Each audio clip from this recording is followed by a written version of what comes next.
जब भक्ति बढ़ती है तो ही मुक्ति का मार्ग सहज बन पाता है।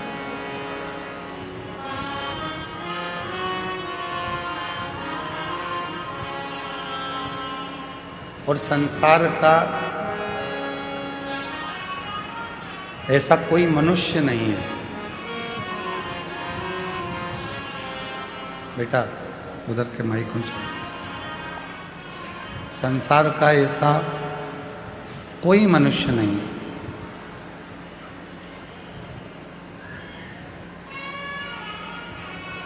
जिसको भगवान देवादिदेव महादेव ने नहीं दिया। शिव पुराण कहती है, जिस दिन तुम्हारे भीतर विश्वास प्रबल हो जाता है,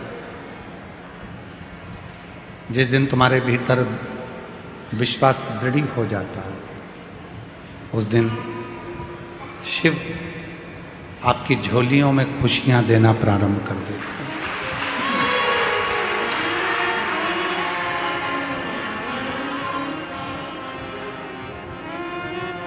हमारे यहाँ एक शिवरात्रि को, एक नवरात्रि को, एक है शिवरात्रि और एक है नवरात्रि। इनको जोड़ा गया है रात्रि से, इनको दिन से नहीं जोड़ा गया, इनको रात्रि से जोड़ा गया।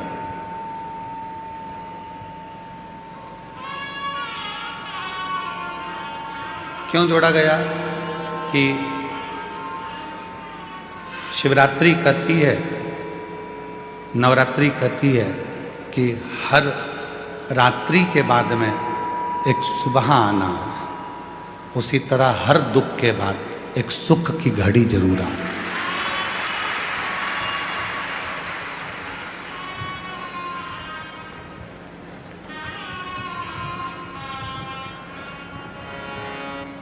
ऐसा कोई संसार में नहीं जन्मा जिसको परमात्मा ने सुख नहीं दिया। थोड़ा संघर्ष हो सकता है, थोड़ा संघर्ष होगा, थोड़ा परिश्रम होगा, पर शिव देगा जी। और मैंने तेरे ही भरोसे बाबा, तेरे ही भरोसे हवा विच उड़ती जवानी, बाबा डोर हटो छड़ी कटी पावांगी, भोले मैं तेरी पठन, शंभो मैं तेरी पठन, हवा विच उड़ती जवानी, बाबा डोर हटो छड़ी नाम कटी जवानी, भोले मैं तेरी पठन। शिव कथा कहती है, रात्रि आती है तो सुबह भी आए। और प्रत्येक महीने की शिवरात्रि का अपना अपना एक नियम है।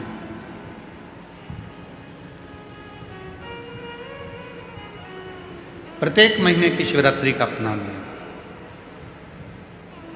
ऐसी कोई शिवरात्रि नहीं है जिसका कोई नियम नहीं।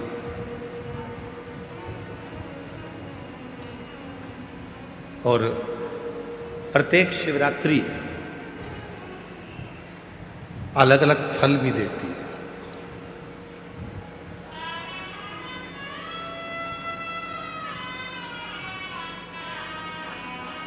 कुछ ना कुछ फल प्रत्येक शिवरात्रि देती है। चलने दे बाबा, गर्मी बहुत है। हाँ रहने दे बस इसको।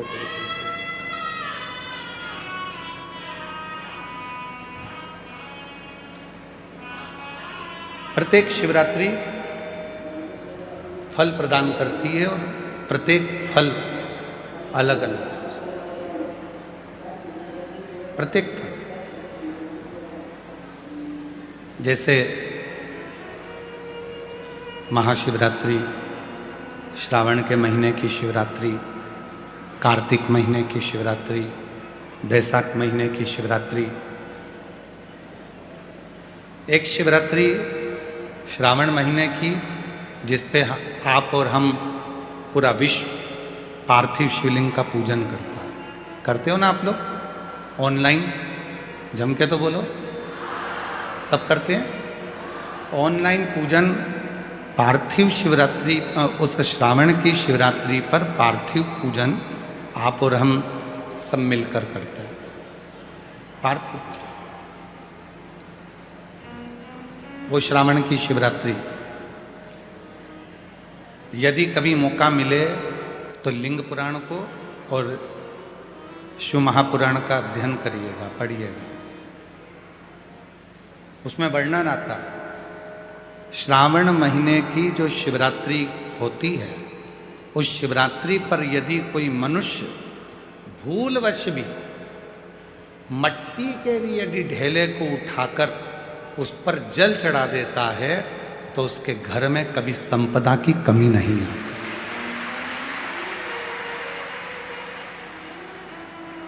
इतना श्रावण की शिवरात्रि का महत्व है।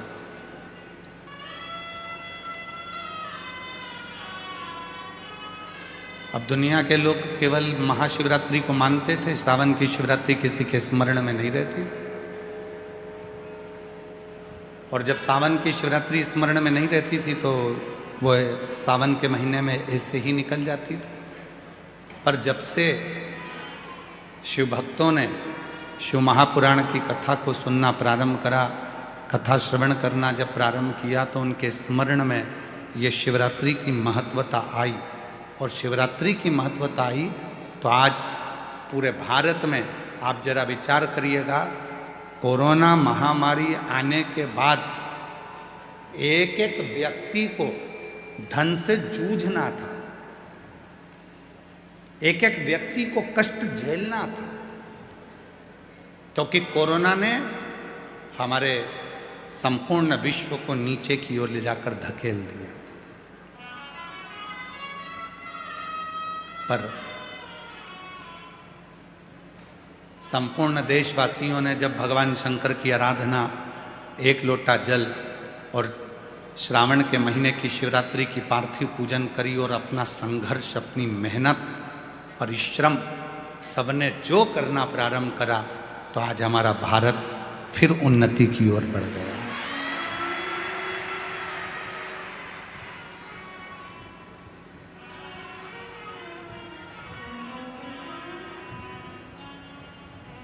कई देश ऐसे हैं जो आज भी कोरोना के कारणवश प्रबल नहीं बनता है, पर हमारा भारत, हमारा देश, हमारा तिरंगा आज भी उसी आनंद के साथ भारत की इस पवित्र गौरवमय भूमि पर लहरा रहा है। आज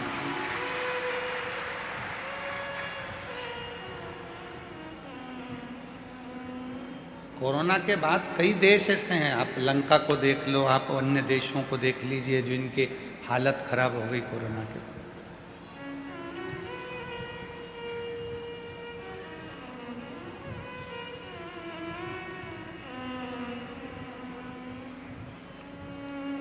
पाकिस्तान जैसा देश हो, अन्य देश नीचे चले गए, पर भारत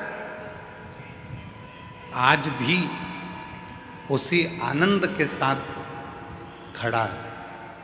उसका कारण केवल एक है, आपकी मेहनत, आपका परिश्रम, आपकी लगन और राष्ट्र के प्रति आपका समर्पण और शिव के प्रति आपका विश्वास। भगवान देवादिदेव महादेव के प्रति आपका भरोसा, विश्वास। और शंभु शरणे पड़ी मारो घड़ी रे दुख काटो दया करी न दर्शन आपो शंभु शरण मागो घड़ी रे घड़ी दुख काटो दया करी निदर्शन शंभु शरण मागो घड़ी रे घड़ी दुख काटो दया करी निदर्शन एक पार्थिव शिवलिंग हमारे पूर्व के हजारों हजार पापों को समाप्त कर देता है। एक पार्थिव पूजन हमारे जीवन के ना जाने कितने कितने पाप कर्म हैं उनको समाप्त कर देता है। जैसे दो रिश्ते हैं, अंदर का परिश्रम, दो रिश्ते हैं।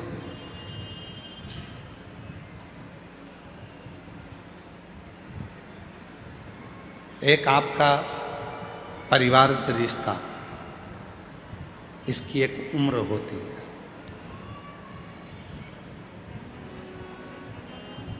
परिवार का जो रिश्ता है इसकी एक उम्र है। जन्म लिया, रिश्ते बन गए। माँ बाप, बहन भाई, बुआ फूफा, मामा मामी, मौसा मौसी, काका काकी, ताऊ ताई, नाना नानी, ये सारे रिश्ते बन गए। ये सब रिश्ते, इनकी उम्र है। ये रिश्ते कब तक रहेंगे? जब तक आप जिंदा हैं, फिर ये रिश्ते समाप्त।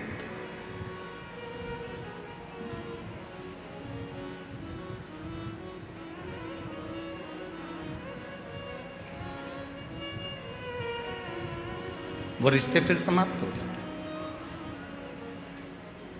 एक रिश्ता वो होता है जो जन्म लेने के बाद से मरने तक रहता है, और एक रिश्ता वो होता है जन्म नहीं लिया उसके पहले से लेकर मरोगे उसके बाद तक एक रिश्ता चलता है, उसकी उम्र नहीं होती। वो रिश्ता है शिव से रिश्ता, क्योंकि शंकर की कोई उम्र नहीं है।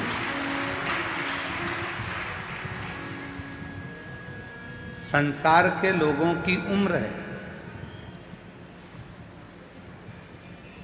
तो एक उम्र तक का रिश्ता होता है। शिव जी की कोई उम्र नहीं है।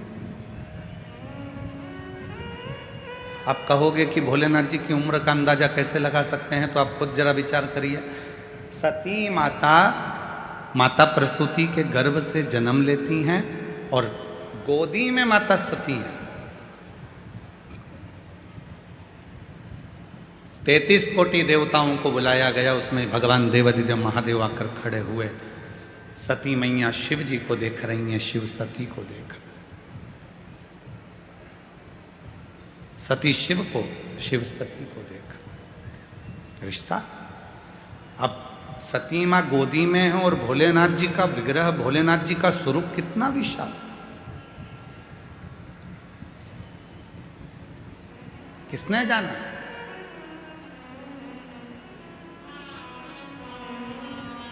महाराज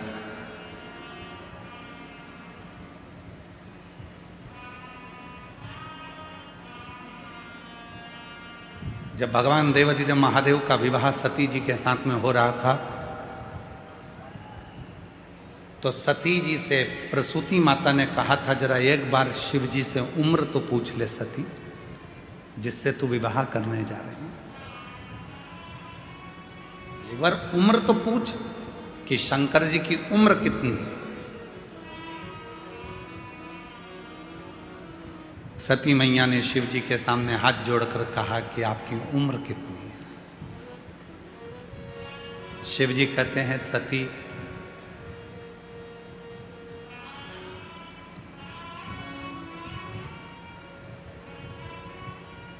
ए सती, तेरे 88 लाख जन्म तो मैंने अपनी आंखों से देखे हैं। कितने जन्म? 88 लाख जन्म तेरे मैंने अपनी आंखों से देखे हैं, और तेरे पिता के करोड़ों करोड़ों जन्म मैंने नेत्रों से देखे हैं। अब तू अंदाजा लगा ले कि मेरी उम्र कितनी होगी। और दक्ष प्रजापति के पिता को भी लेकर आओ, और उनके करोड़ों जन्म मैंने देखे हैं। और दक्ष प्रजापति के पिता दादाजी को भी लेकर आओ, उनके करोड़ों जन्म मैंने देखे हैं।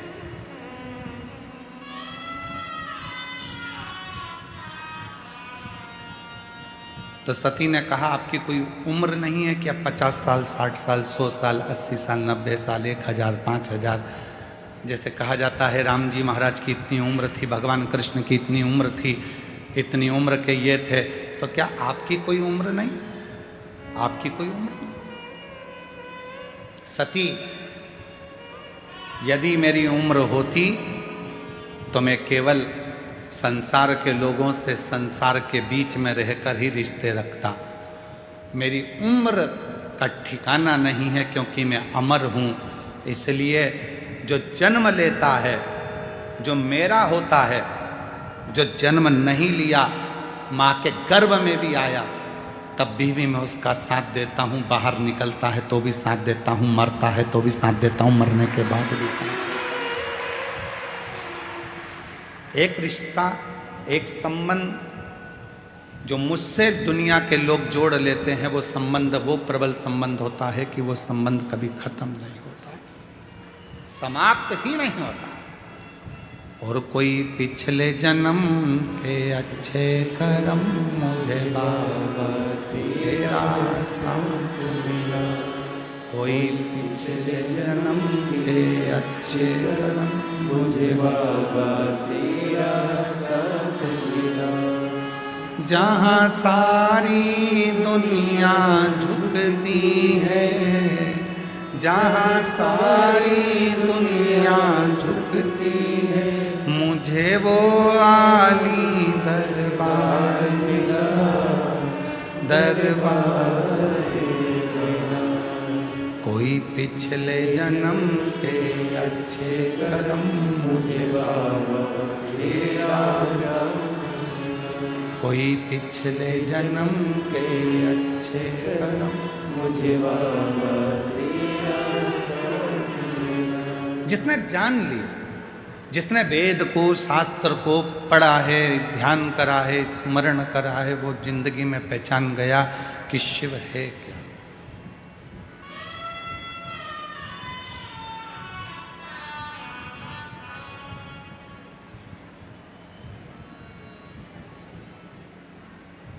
महाराज जी, लोग पूछते हैं, आप रुद्राक्ष का उपाय बताते हो, दुर्वा का उपाय बताते हो, बेलपत्र का उपाय बताते हो, गेहूं के दाने का उपाय बताते हो, चावल के दाने का उपाय बताते हो, मूंग के दाने का उपाय बताते हो, काली तिल का उपाय बताते हो, काली मिर्च का उपाय बताते हो। क्या ये सब हमारे पुराणों में, शास्त्रों में है? महाराज जी, मैं निवेदन करूंगा,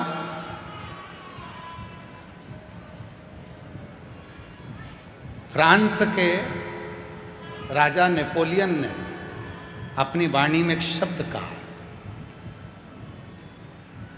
नेपोलियन ने कहा कि धरती पर मनुष्य जन्म लेने के बाद तुम्हें जो चाहिए वो तुम्हें मिल सकता है। कैसे? बस तुम्हें जो धरती पर चाहिए वो कहीं ना कहीं, किसी ना किसी पुस्तक में हमारे पुरखों ने लिख दिया है। उस लिखे को तुम अनुभव करना चालू कर दो और तुम्हें दुनिया का सारा सुख प्राप्त हो जाए।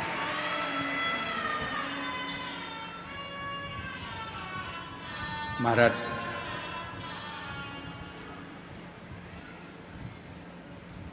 पढ़ना पड़ेगा। पहले टीवी कम थी, पुस्तक ज्यादा थी।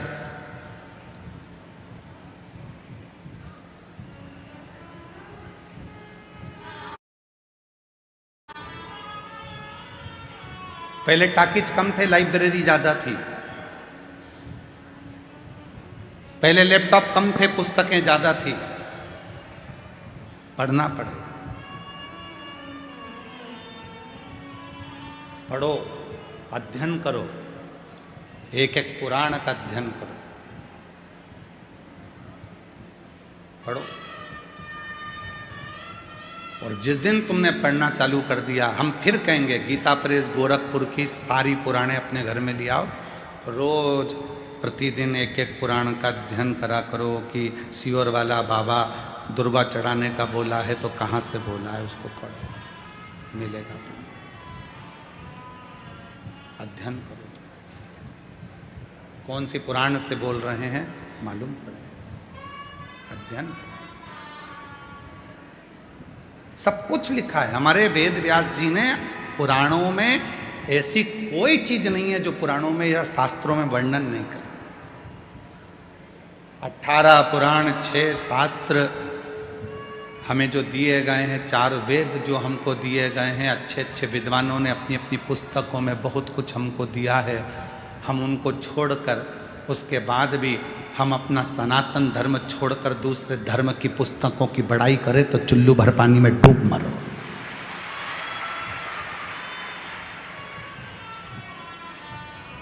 अपने सनातन धर्म की पुस्तकों को छोड़कर, 4 वेदों को छोड़कर, 6 शास्त्र को छोड़कर, 18 पुराणों को छोड़कर,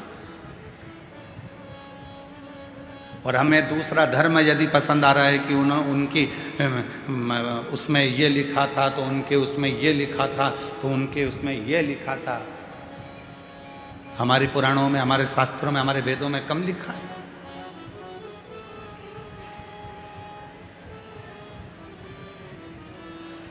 जैसे मंदिरों को मिटाने का काम विधर्मियों ने करा, तीर्थों को नष्ट करने का काम विधर्मियों ने करा, वैसे ही हमारे वेद और शास्त्रों में भी अटकलियां, हमारे वेद और शास्त्रों को भी मिटाने का काम विरोधियों ने करा, विधर्मियों ने करा।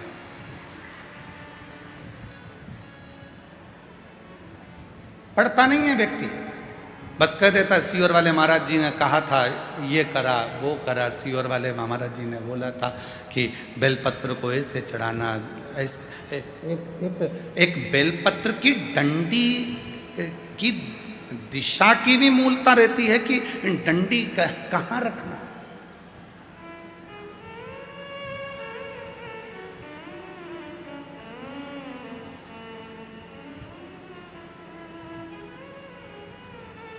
एक बार हमने हमारे सुपुत्र चिरंजीवी पंडित राघव मिश्रा जी से कहा कि हमने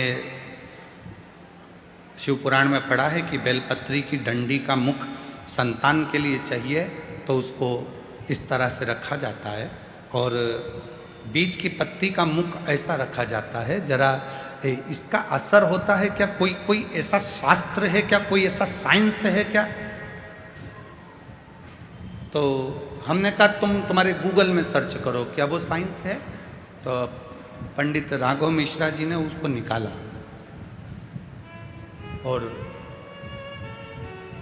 उसको निकाल कर वो हमको बता रहे थे। कहाँ बैठे हैं वो? राघव कहाँ है? हाँ, दे उसको माइक दो, जरा माइक दो,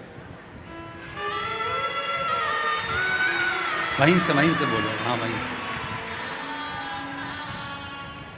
कि तितली उड़ती है तो उसके पंख किस दिशा में जा रहे हैं, उसका भी असर संसार के लोगों पर पड़ता है, तो एक बेलपत्री की डंडी का भी असर पड़ता है। ये गूगल कह रहा है, ये रिसर्च सेंटर कह रहा है, ये साइंस कह रहा है। प्रदीप मिश्रा तो बाद में बोला है। ये सब चीजें लोग उसको अनुभव कर रहे हैं कि बेलपत्र की डंडी प्रदीप मिश्रा जी ने यहाँ चढ़वा दी, दुर्वा यहाँ चढ़वा दी, जल यहाँ चढ़वा दिया, स्थान पर गेहूं चढ़वा दिया, चावल का स्थान ये बता दिया, तो इसका असर क्या होता है? आपने जिसको पढ़ा है, क्या कहते हैं उसको? Butterfly effect. साइंस में एक बटरफ्लाई इफेक्ट बताया गया, जिसमें बताया गया कि एक चींटी अगर कन्याकुमारी में चल रही है तो उसका असर कश्मीर में पड़ रहा है। जोरदार ताली बजाकर साथ हो गई। चींटी कन्याकुमारी में चल रही है तो उसका असर, वो कहे बटरफ्लाई इफेक्ट। ये एक रिसर्च सेंटर ने रिसर्च किया कि एक तितली का पंख भी ऊपर नीचे होता है तो उसका फर्क संसार के लोगों पर पड़ता है, तो हमारी बेलपत्र चढ़ाने का फर्क हमारी जिंदगी में क्यों ना पड़ेगा। बैठ जाइए साधु बाबा। हमने कहा हम इसको बोलते आ रहे हैं, लगभग हमको बोलते बोलते बोलते बोलते इन सब चीज़ों को सालों हो गए। तो जरा अब इस पर साइंस कितना काम कर रहा है वो देखो, साइंस काम कितना कर रहा है वो देखो। तो राघव जी ने उसको सर्च मारा, निकाला, फिर उन सब सर्चों को देखा गया कि कितना कितना कौन कौन से देश पर केवल जरा से पंख का असर कितना होता है। फूल की दिशा, आज दुनिया के लोगों को तो भगवान को फूल चढ़ाना भी नहीं आता।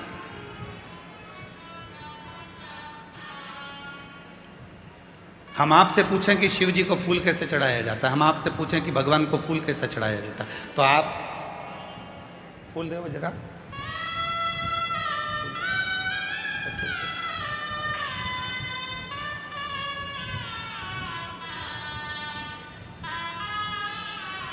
आप और हम फूल कैसे चढ़ाते हैं?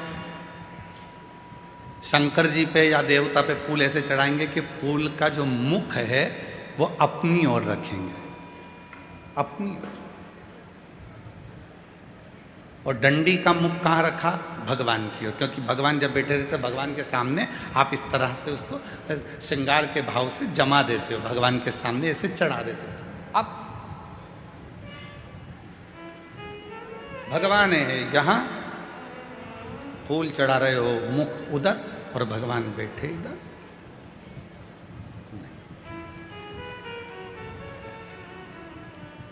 डंडी का मुख अपनी ओर हो और फूल का मुख मेरे परमात्मा की ओर हो। परमात्मा किसी को दिया जाता है तो उसको डंडी से नहीं दिया जाता, उसको पुष्प का अग्र भाग दिखाया जाता है। जब फूल का आगे का भाग उसको दिखाते हैं तो वो समझ जाता है कि डंडी में कांटे हैं और इसने अपनी ज़िंदगी में सारे कांटों को संभाल कर रखा है, तो इसकी ज़िंदगी को मुझे फूल की तरह कर देना है। वो समझ जाता है, वो समझता है। अब हम परमात्मा को रिझा रहे हैं, रोज मंदिर जा रहे हैं, भोलेनाथ जी कृपा करना, भोलेनाथ जी दया करना, भोलेनाथ जी मैं तेरी शरण में हूँ, शिव जी कृपा करना, संतोषी माता कृपा करना, राम जी कृपा करना, गणेश जी कृपा करना, भवानी कृपा करना। सबने भगवान के सामने फूलों को जमा दिया, श्रृंगार कर दिया, पर फूल का मुख परमात्मा की ओर नहीं करा।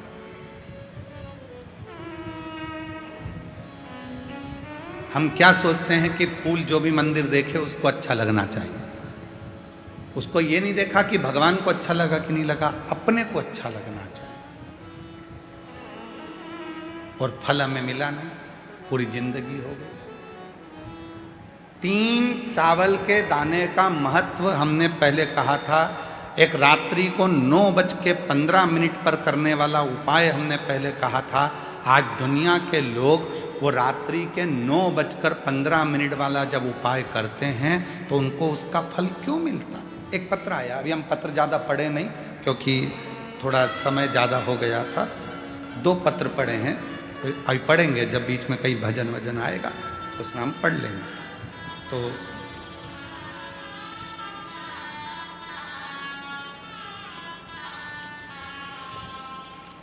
मनीषा पति सुंदरलाल सापले, जिला बड़वानी, मध्य प्रदेश से आई है।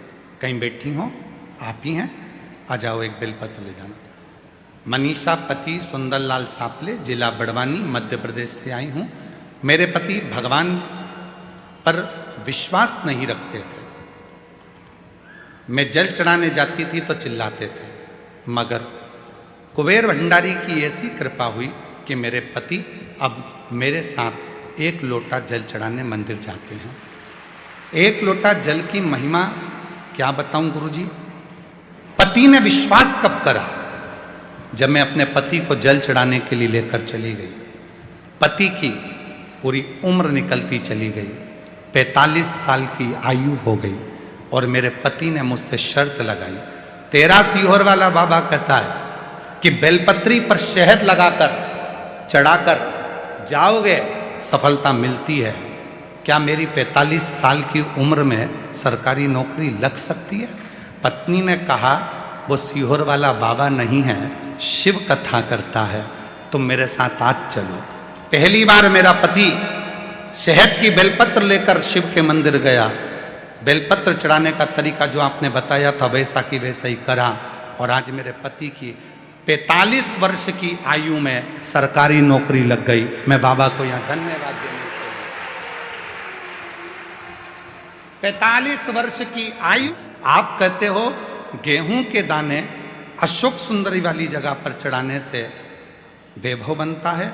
मैंने बाबा को गेहूं के दाने चढ़ाए, जिससे 3/12/2025 को बाबा की कृपा से, आज बाबा की करुणा से मेरा खुद का 2 मंजिल का मकान बन गया। मैं बाबा को धन्यवाद देना चाहिए। शिव किसको कहते, शंकर किसको कहते? एक तरीका आपकी जिंदगी में हो।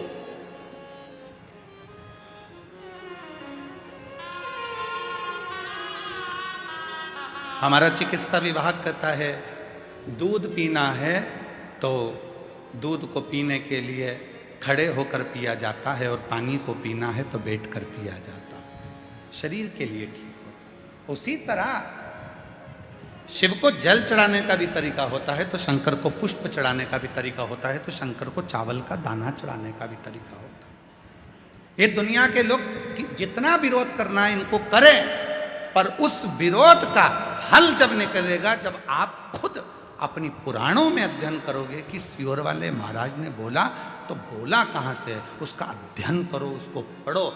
जैसे नेपोलियन, फ्रांस के राजा नेपोलियन ने कहा कि हमारे बुजुर्गों ने, हमारे गए हुए उन संतों ने अपनी पुस्तकों में सब कुछ लिख दिया, बस उसको तुम जितना अपने शरीर पर उतारोगे उतना तुम्हारा वैभव बढ़ते चले जाएगा। आप उतारो तो शरीर।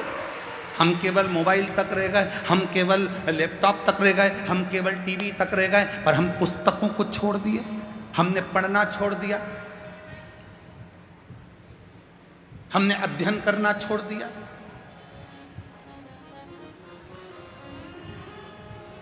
सूरत वाले सोमानी जी बैठे हुए हैं। कहाँ है सोमानी जी? हाँ, ये बैठे। सोमानी जी के घर पर हम जब सूरत में गए तो इनका बड़ा पोता बहुत बोलता है, और वो बड़ा पोता हमारे पास में आकर बैठ गया, और पास में बिल्कुल बाजू में आकर बैठा। उसका फोटो भी हम कल आपको होगा तो दिखाएंगे। बिल्कुल बाजू में आकर बैठा, और बाजू में आकर बैठकर बोलता है कि बहुत आगे बढ़ने के लिए क्या करना चाहिए? तो हमने कहा खूब पढ़ना चाहिए। तो कहा ये तो मम्मी भी बोलती है, ये तो दादी भी बोलती है। तो हमने कहा गुरु भी यही बोलता है, पढ़ो, तुम बढ़ जाओ।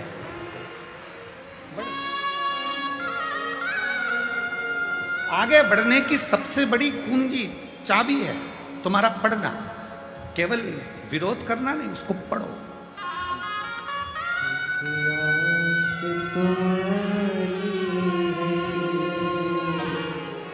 विश्वास तुम्हारा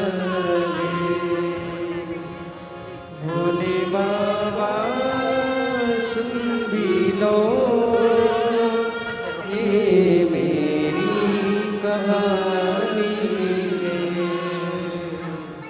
मैंने तुमको पुकारा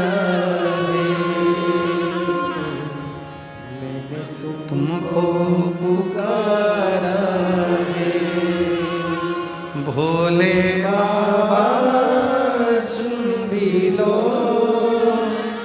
ये मेरी कहानी है। बाबा का स्मरण तरीका होता है, बेलपत्र चढ़ाने का तरीका होता है, पुष्प चढ़ाने का तरीका होता है, जल चढ़ाने का तरीका होता है, भगवत भजन करने का।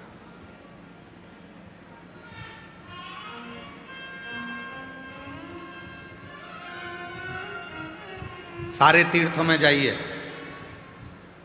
हम मना नहीं करेंगे, वहां तुमको जैसा करना है वैसा करो, पर कुबेरेश्वर धाम की धरा पर आओ तो 5 छोटे छोटे कंकर बीन कर उसकी आराधना साधना कर कर बैठ कर 108 बार श्री शिवाय नमस्तुभ्यम कहो।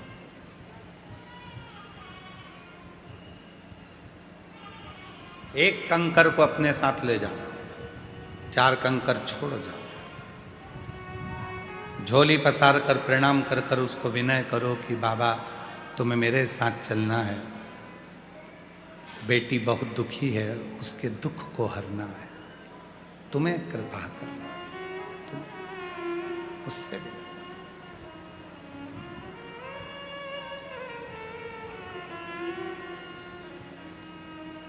और मेरे बाबा दया करना, मैं तेरे भरोसे, मेरे बाबा दया करना, मैं तेरे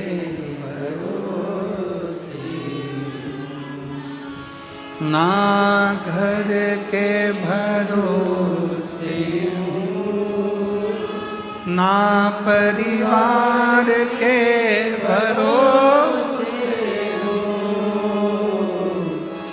ना घर के भरोसे हूँ, ना परिवार के भरोसे हूँ, मेरे भोले दया करना, मैं तेरे भरोसे हूँ। भोले बाबा दया करना, मैं तेरे भरोसे हूँ। हम उसके आश्रित हो जाएं, आश्रित। कई लोग कह देते हैं, आपने कहा कि एक बेलपत्र लेना, एक चावल का दाना लेना, एक दुर्वा लेना, कभी आप कह देते हो कि कनेर का फूल के साथ लाल कलर का चावल का दाना लेना। सबका तरीका अलग है, सबका स्वरूप अलग, सब फल देते हैं, बस विश्वास के साथ करना होता है, विश्वास के साथ। एक पत्र आया है